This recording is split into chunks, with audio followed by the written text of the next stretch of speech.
오늘은 성숙한 신앙을 위하여 두 번째 시간입니다. 우리 지난 시간에 이어서 이 믿음 두 번째 시간을 또 가지게 되었는데, 지난 시간에 성경에서 말하는 믿음, 이 믿음이라고 해서 다 똑같은 믿음이 아니라고 그랬어요. 뭐 작은 믿음이 있고요, 큰 믿음이 있고요, 또 연약한 믿음이 있고요, 강한 믿음이 있고요, 또 유치한 믿음이 있고요, 정말 성숙한 믿음이 있다고 했어요. 그래서 우리가 이 시간에 이 믿음이라는 주제를 가지고 살펴보는 이유는요, 한 가지야. 우리의 신앙이 성숙한 신앙에 이르기까지 정말 우리가 성숙한 그 신앙의 과정을 밟아가기 위해서 우리가 이 주제를 가지고 또 모여 있는 것이고요. 또 오늘도 이렇게 이 말씀을 가지고 같이 나누려고 합니다. 오늘은요, 믿음의 다른 말은 무엇인가? 믿음에는 다른 말들이 있어요. 믿음은 다른 말로 뭐다? 그렇게 해서 이 믿음의 다른 말을 통해서 이 믿음의 구체적인 의미와 이 개념을 함께 나눠볼 텐데요. 첫 번째로 믿음은 다른 말로 순종이다 라는 거예요. 우리 창세기 12장 1절 말씀을 우리 같이 한번 읽어볼까요? 여호와께서 아브라함에게 이르시되 너는 너의 고향과 친척과 아버지의 집을 떠나 내가 내게 보여줄 땅으로 가라. 아멘.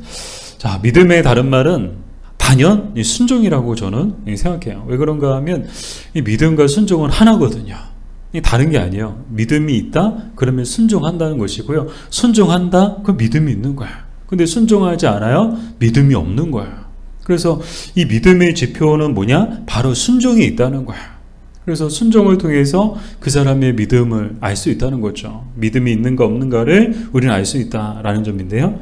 그런 점에 있어서 아브라함은 정말 믿음의 조상이었죠.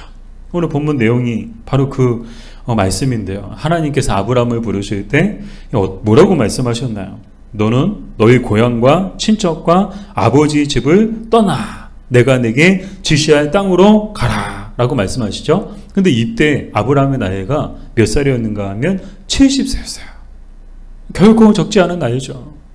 이 70세라는 나이, 이제는 뭐 이제 사회적으로도 또 가정적으로도 모든 것들이 이제 안정되고 이제 노후를 준비하고 이제 편안한 노후를 준비하는 그런 시기인데, 이 하나님께서 뭐라고 말씀하세요? 떠나라는 거야.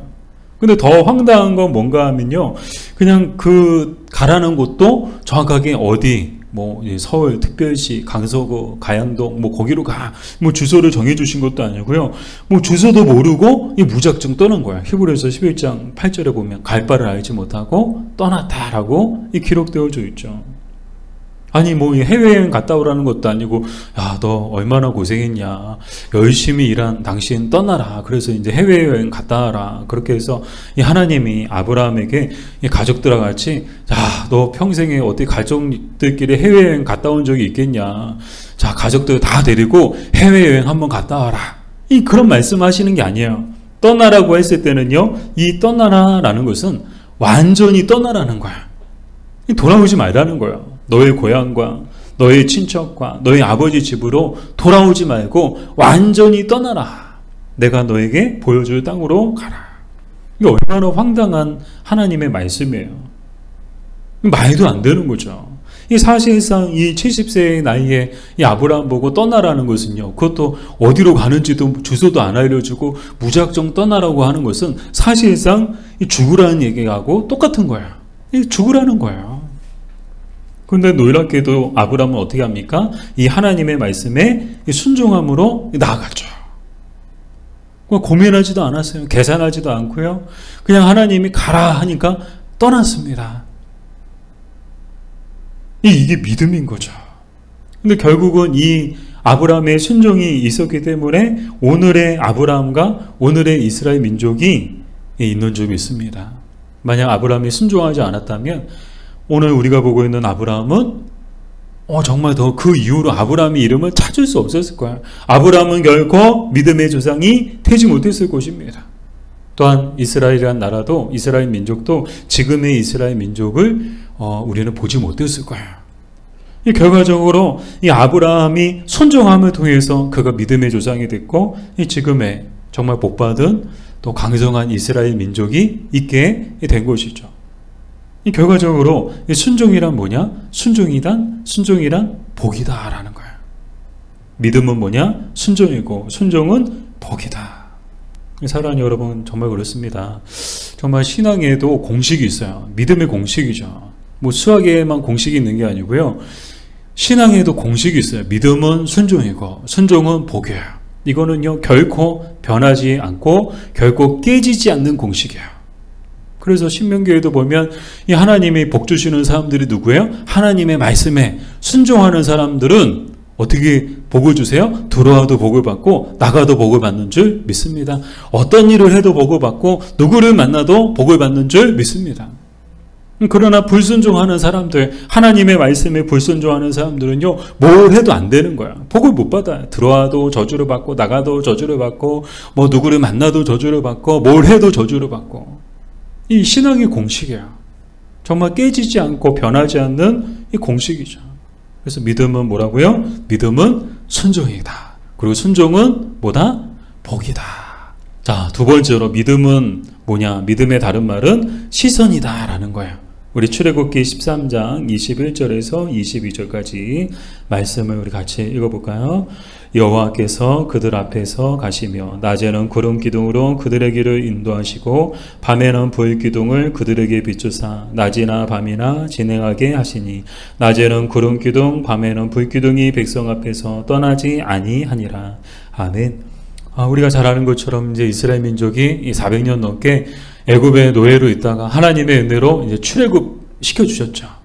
근데 자, 그들을 기다리고 있던 건 뭐예요? 40년 광야 생활이 기다리고 있었던 거야. 이 40년 광야 생활은 이 하나님이 그들에게 작정하고 주신 거예요? 아니면 이 출애굽한 이스라엘 사람들이 자기들이 선택한 결과예요? 자기들이 선택한 결과죠. 하나님 앞에 불평하고 원망하고 그러다가 그 불평과 원망 때문에 하지 않아도 될 40년의 광야 생활을 자기들이 스스로 선택하고 만 거예요. 자, 광야는 어떤 곳이냐? 정말 사람이 지나갈 수는 있어도 살 수는 없는 곳이죠. 제가 예전에 이스라엘 성지순례 갔을 때 이 광야를 봤거든요. 정말 광야를 봤는데 다 이제 버스에서 내렸어요. 자, 여러분, 이곳이 광야입니다. 딱 봤는데요. 진짜 아무것도 없어요. 뭐 생명도 없고요. 뭐 나무도 없고요. 도저히 사람이 살 수 있는 곳이 아니야. 가도 끝이 보이지 않아. 여기가 어디지? 완전 미로 같아. 뭐 길도 없어요. 뭐 포장도 안 돼 있고요. 뭐 이정표도 없어요. 정말 광야는요, 뭐 지나갈 수는 있어요. 뭐 통과해서 갈 수는 있죠. 그러나 살 수는 없는 곳이에요. 근데 하나님께서 이 이스라엘 민족을 40년 동안 광야에서 생활하게 하시죠. 그럼 왜 하나님은 이 40년 동안 광야에서 생활하게 하셨을까? 뭐 1차적인 이유는 뭐예요? 그들이 불평하고 원망한 그 죄의 결과죠. 죄의 결과로 하나님이 그들을 뺑뺑이 시키신 거야. 이 궁극적인 이유는 바로 하나님만, 오직 시선을 하나님께만 두게 하기 위해서 이 광야에 두셨던 거예요. 뭐 전국 세계 일주를 시키실 수도 있잖아요. 그죠? 뭐 우리 생각할 때 꼭 거기 광야에만 있어야 돼요? 아니, 좀 세계 일주도 하면 좋잖아요. 한 바퀴 돌고 그냥 그리고 가나안 땅 들어도 괜찮잖아요. 그럼 매일매일이 새롭잖아요. 하나님께서 이스라엘 민족을 광야에서만 40년 동안 머물게 하신 이유가 뭐예요? 오직 시선을 하나님께만 두게 하시기 위해서 하나님이 이 광야에 두셨던 거예요.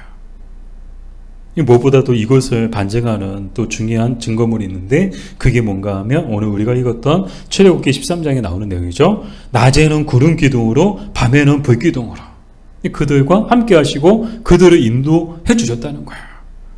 여러분 생각해 보세요. 광야에 아무것도 없어요. 이정표도 없어요. 뭐 내비게이션도 없어요. 뭐 지도도 없어요. 어떻게 길을 가요? 어디로 가요? 뭐 나침반이 어디 있어요? 어디로 가야 될지 몰라요. 그러나 하나님께서 이스라엘 민족에 뭘 주셨어요? 구름 기둥과 불 기둥을 주심을 통해서 그들을 인도해 주셨죠. 그래서 구름과 불 기둥이 이동하면 같이 이동하고 멈추면 멈추고 또 이동하면 또 이동하고 그렇게 해서 이 하나님께서 이 이스라엘 민족으로 하여금 오직 시선을 하나님께만 두게 하셨다라는 거예요. 사랑하는 여러분, 하나님께서 왜 우리를 이 광야 같은 세상에 두셨을까요? 어쩌면 출애굽한 이스라엘 민족보다 우리는 전혀 이제 다른 광야에 있죠. 세상이라는 광야에 있는데 차라리 이스라엘 민족이 훨씬 나아요. 보이는 게 없잖아요. 오직 불기둥과 구름기둥만 보면 그것만 따라가면 돼요. 근데 우리가 살고 있는 이 세상이란 광야에는요, 너무나도 많은 것들이 우리의 시선을 빼앗아 가죠. 막 눈 돌아가는 일들이 얼마나 많아요. 저희도 눈 돌아가고 저기 눈 돌아가고. 그럼에도 불구하고 하나님은 이 광야 같은 세상 가운데 정말 하나님의 임재와 또 하나님의 역사를 느낄 수 있는 그런 구름과 불기둥을 주셨는데, 그게 뭔가 하면 바로 말씀인 줄 믿습니다. 말씀이 오늘날 우리에게 이 광야 같은 세상을 살고 있는 우리에게 주신 구름과 불기둥인 거예요. 오늘 우리의 구름과 불기둥이 뭐예요? 말씀이죠. 말씀을 통해서 우리는 어디로 가야 되는지, 어떻게 살아야 되는지를 우리가 알 수 있거든요. 우리가 어떻게 살아요? 어디로 가요? 우리는 몰라요. 우리는 몰라요. 그러나 말씀을 보면 말씀과 성령을 통해서 하나님이 우리에게 가르쳐 주세요. 야, 이렇게 살아야 된다. 야, 이렇게 살아야 돼. 야, 이렇게 가야 돼. 좁은 길 가야 돼. 넓은 길 가지 말고 좁은 길 가야 돼. 정말 신앙은요, 처음부터 끝까지 좁은 길이에요. 정말 이 땅에서 믿음을 가지고 산다는 것이 정말 힘들고 어렵지만, 그럼에도 불구하고 알아주는 사람도 없어요. 그럼에도 불구하고 이 믿음의 길을 끝까지 걸어갈 때, 정말 영광스러운 하나님의 나라에 도착했을 때, 와, 천사들이 막 그 앞에 모여가지고 우리를 뜨겁게 환영해 주는 거야. 어서 오라고. 그 모습을 상상하면 정말 이 땅에서 믿음의 길을 걸어간다는 것이 비록 힘들고 어렵지만, 그럼에도 불구하고 그 마지막에 우리에게 주어질 영광스러운 소망을 기대하면서 이 길을 끝까지 갈 수 있는 힘이 되는 줄 믿습니다. 세 번째로 믿음의 다른 말은 빚어집니다. 우리 이사야서 64장 8절 말씀을 우리 같이 읽어볼게요. 그러나 여호와여, 이제 주는 우리 아버지 신이이다. 우리는 진흙이요 주는 토기장이시니 우리는 다 주의 손으로 지으신 것이니이다. 아멘. 자, 도자기를 만드는 모습을 여러분 보신 적이 있으실까요? 도자기 만드는데 그냥 뚝딱 만들지 않아요. 뭐 도자기 만드는 장인들을 보면요, 와, 정말 정성스럽게 준비해요. 처음부터 진흙도 아무 흙이나 갖다가 막 하지 않고 좋은 흙 막 가르고 고르고 해서 아주 고운 진흙을 딱 준비해가지고 그것을 이제 반죽하죠. 그리고 회전틀 위에 올려놓고 살살 돌려가면서 어떻게 모양을 만들어요. 그래서 아름다운 모양이 이 장인의 손길을 통해서 딱 만들어주죠. 근데 거기서 끝나는 게 아니에요. 이렇게 모양이 만들어지면 어떻게 해요? 자, 그것을 가마에 넣죠. 그 가마의 온도가 1000도씨가 넘는데요. 그리고 가마에서 이제 다 하고 나서 딱 꺼냈을 때 금이나 흠이 없는 그 도자기가 완성된 작품이 되고, 그렇지 않고 금이가 있고 흠이 있으면요, 그 자리에서 깨버려요. 회전틀 위에서 모양을 만들 때도 마찬가지죠. 만들다가 여차하다가 잘못 만들면 다시 그냥 뭉개버리고 다시 처음부터 시작하는 거예요. 그런 과정들을 수없이, 때로는 수백 번 그런 과정들을 겪게 되죠. 그래서 마지막에 탄생하는 게 뭐예요? 도자기가 탄생을 하게 되는 거예요. 멋진 작품이 만들어지는 것이죠. 예, 사랑하는 여러분, 믿음도 뭐다? 믿음의 다른 말은 빚어집니다. 하나님께서는 우리의 토기장이시고 우리는 뭐예요? 진흙인 거예요.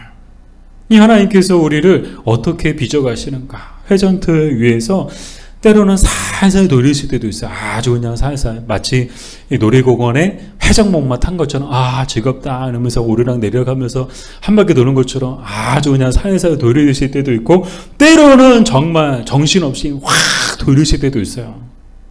이 뭐 하시는 거예요? 우리 빚어가고 계시는 거예요. 또 때로는요, 사랑과 영혼에 나오는 주인공들처럼 우리 진흙을 만지실 때 아주 부드러운 사랑의 손길로 이게 막 만져주시고 막 모양이 만들어질 때도 있어요. 그런데 때로는요, 인정사정 없이 주먹으로 치고 무너뜨리실 때도 있어요. 이제 하나님 뭐 하고 계시는 거예요? 우리를 빚어가고 계시는 거예요. 또 때로는 하나님이 이제 펄펄 끓는 가마에 인정사정 없이 우리를 넣으실 때도 있죠. 정말 가마 같은 불 시련과 또 시험 가운데 우리를 던져 넣으실 때도 있어요. 근데 뭐 하시는 거예요? 우리 빚어가시는 거예요. 우리가 싫어서, 우리가 미워서, 우리 고생해봐라, 너 좀 고생 좀 해봐라, 너 믿음으로 안 살았지, 너 그러면서 고생 좀 해봐라, 우리를 골탕 먹이기 위해서 하나님이 그렇게 하시는 게 아닌 거야. 우리를 사랑하셔서 우리를 아름다운 작품으로 하나님께서 정말 귀하게 또 사용하시고 아끼는 또 그릇으로 사용하시기 위해서 하나님이 우리를 뭐하고 계시는 거예요? 빚어가시는 거예요. 그래서 믿음은 뭐다? 이 빚어집니다. 이 믿음의 과정은요, 우리는 수없이 이런 하나님의 빚어짐의 손길을 통해서 우리 믿음이 비로소 성숙한 믿음이 되는 줄 믿습니다. 뭐 태어난 때부터 뭐 예수님 믿자마자 성숙한 믿음이 사람들이 되는 경우들은 거의 없어요. 다 처음에는 어린아이 같고요, 처음에는요 다 유치한 믿음이에요. 그러나 인생의 빚어짐을 통해서 그 믿음이 어떤 믿음이 돼요? 이제는 성숙한 믿음이 되는 거예요.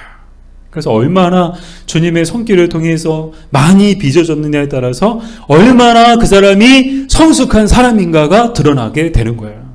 그래서 인생에 정말 많은 그런 어려움과 또 고난이 있는 사람일수록 그 사람들의 믿음이 더 성숙한 믿음일 수 있습니다. 왜 하나님이 우리 인생 가운데 그런 시련과 고난을 주실까요? 우리를 빚어가시기 위해서. 그래서 우리로 결국에는 성숙한 믿음의 사람들이 되게 하시기 위해서, 정말 하나님이 귀하게 사용하시고 또 하나님이 아끼는 그런 그릇이 되게 하시기 위해서 우리를 빚어가시는 거예요. 자, 마지막으로, 네 번째로 믿음의 다른 말은 자기 발견이다. 우리 디모데전서 1장 15절 말씀을 우리 같이 읽어볼까요? 믿보다 모든 사람이 받을 만한 이 말이요, 그리스도 예수께서 죄인을 구원하시려고 세상에 임하셨다 하였도다. 죄인 중에 내가 괴순이라. 아멘. 자, 누구의 고백이죠? 바울의 고백이야. 바울이 했던 유명한 자기 고백이죠. 자기는 뭐라고요? 죄인 중에 괴수다. 죄인 중에 죄인이다. 악질 죄인이다. 악랄한 죄인이다. 자기가 자기를 이렇게 고백하고 있는 거예요. 그러나 처음부터 바울이 이렇게 고백하지 않았죠. 바울은요, 누구보다도 의로운 바리새인 중에 바리새인이었어요. 우리가 잘 알고 있는 바울의 모습이 어땠나요? 정말 교회를 핍박하는데 앞장섰던 인물이죠. 열심당원이었어요. 정말 열심적으로 그냥 교회를 핍박하고 예수 믿는 사람들을 붙잡고 복음을 전하는 사람들을 핍박하는데 앞장섰던 사람이 바로 바울이죠. 그러나 그가 다메섹 도상에서 예수님을 만나고 어떻게 됐습니까? 사람이 달라졌어요. 예수님을 만나니까 어떻게 된 거야? 자기를 발견하게 된 거야. 내가 누군지, 나라는 놈이 누군지, 나라는 작자가 누군지 비로소 예수님 앞에서 만남을 통해서 자기를 발견하게 된 거예요.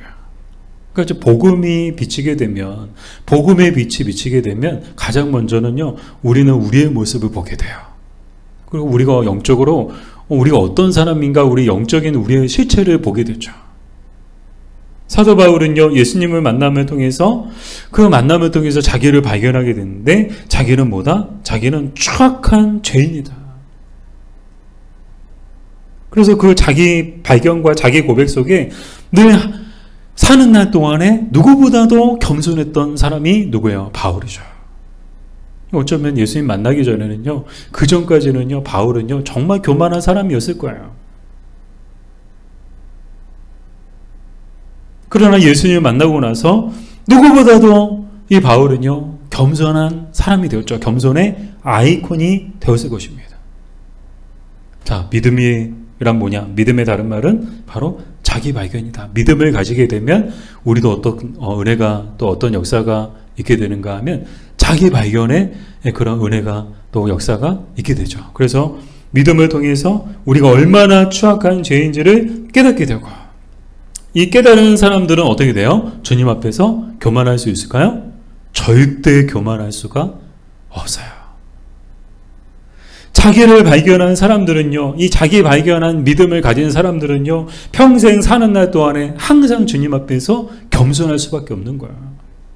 주님이 나가라 하면 나가고, 멈추라 하면 멈추고, 죽으라 하면 죽을 수 있는 사람들이 어떤 사람들이요? 이 자기 발견이라는 믿음을 가진 사람들이죠.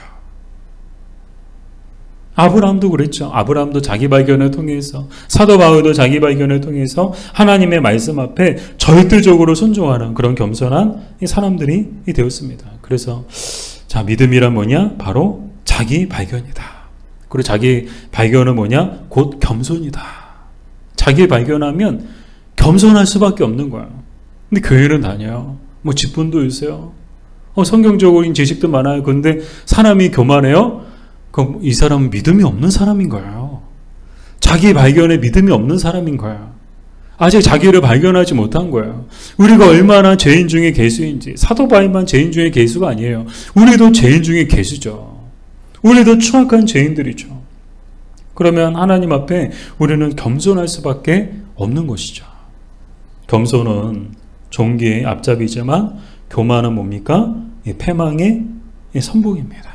사랑하는 여러분, 우리는 항상 하나님 앞에서 겸손해야 하는 줄 믿습니다. 자, 마지막으로 믿음의 다른 말은 뭐냐? 믿음은 삶이다. 로마서 12장 1절 말씀을 같이 읽어볼게요. 그러므로 형제들아, 내가 하나님의 모든 자비하심으로 너희를 권하노니 너희 몸을 하나님이 기뻐하시는 거룩한 산제물로 드리라. 이는 너희가 드릴 영적 예배니라. 아멘. 자, 믿음은 뭐냐? 믿음은 삶이다. 믿음의 다른 말은 뭐예요? 삶이다. 이 믿음과 삶은 분리가 될 수 없어요. 믿음과 삶은 하나인 거야. 만약 믿음과 삶이 분리됐다, 그건 믿음이 아닌 거야. 하나님께서 정말 원하시는 예배와 제물은 뭐냐? 바로 우리의 삶으로 드리는 우리의 예배를, 우리의 삶으로 드리는, 우리의 몸으로 드리는 그 예배와 그 제물을 하나님께서 정말 원하시고 기뻐하신다는 거예요. 그래서 정말 믿음 생활은요, 알면 알수록 여러분 어때요? 부담스럽고 힘들고 어려워요. 정말 믿음 생활 제대로 하려면요, 정말 어려운 거야. 우리가 몰라서 그렇죠. 정말 믿음은 알면 알수록 정말 어려운 거야. 그럼에도 불구하고 정말 하나님께서 이 믿음이라는 말씀을 통해서 또 믿음이라는 또 선물을 주셨을 때는 우리로 하여금 온전하고 성숙한 믿음을 향해서 가게 하시기 위해서 우리를 계속해서 말씀을 통해서 가르쳐 주시고 또 알려주시고 또 그런 과정들을 통해서 우리의 믿음이 결국에는 성숙한 믿음이 되게 하시기 위한 하나님의 뜻이 있는 줄 믿습니다. 정말 여러분, 믿음 생활 우리가 잘하는 사람들이 되었으면 좋겠어요. 정말 우리의 믿음이 계속해서 자랐으면 좋겠어요. 정말 성숙한 믿음의 사람들이 되었으면 좋겠어요. 그냥 믿음이 뭐 믿음이지. 아니에요. 지금 몇 시간에 걸쳐서 우리가 믿음에 대해서 살펴볼 건데 다 똑같은 믿음이 아니라고요. 믿음은 뭐라고요? 믿음은 순종이고요. 믿음은 시선이고요. 믿음은 빚어짐이고요. 믿음은 자기 발견이고요. 믿음은 삶이다. 다음 주에도 또 이제 믿음의 다른 말들에 대해서 또 찾아볼 거야. 그래서 믿음이라는 것이 이런 거였구나. 믿음에 대해서 우리가 더 많은, 더 깊은 그런 이해를 통해서 우리의 믿음이 그냥 수박 겉핥기식의 믿음이 아니고 그냥 따라하는 정도의, 흉내내는 정도의 믿음이 아니고 정말 진짜 믿음이 되는, 정말 진짜 믿음을 가지는 그런 저와 여러분들 되기를 주님의 이름으로 축복합니다.